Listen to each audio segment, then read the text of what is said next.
திமுக என்ற என்ஜின் இல்லாத காரை கூட்டணி என்கிற லாரி தான் 10 ஆண்டுகளாக இழுத்துச் செல்வதாக அதிமுக பொதுச் செயலாளர் எடப்பாடி பழனிசாமி கூறினார்.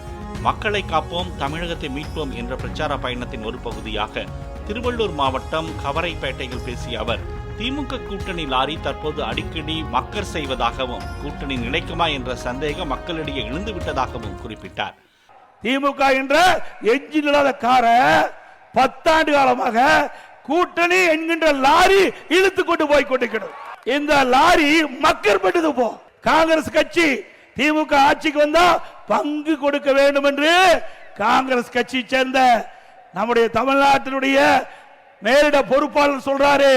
இங்க இருக்கிற காங்கிரஸ் கட்சி தலைவர் சொல்றாங்க, காங்கிரஸ் கட்சி சேர்ந்த முக்கிய நிர்வாகிகள் சொல்றாங்க, பிரச்சனை ஆரம்பமாகிவிட்டது. 100 நாள் வேலை திட்டம் ரத்தாகிவிடும் என்று திமுகவினர் கூறுவதை மக்கள் நம்ப வேண்டாம் என்றும், 125 நாளாக உயர்த்தப்பட்டு நிரந்தரமாக வேலை வாய்ப்பு கொடுக்கப்படும் என்றும் அவர் தெரிவித்தார். புதுசாக சிலர் வருகிறார்கள், ஏதேதோ பேசுகிறார்கள் என்று கூறிய எடப்பாடி பழனிசாமி, அதிமுக தான் எதிரிகளை வீழ்த்தும் பலம் வாய்ந்த கட்சி என்றார். எப்படி 100 நாள் வேலை திட்டத்திற்கு மக்கள் பாதிப்பாங்க?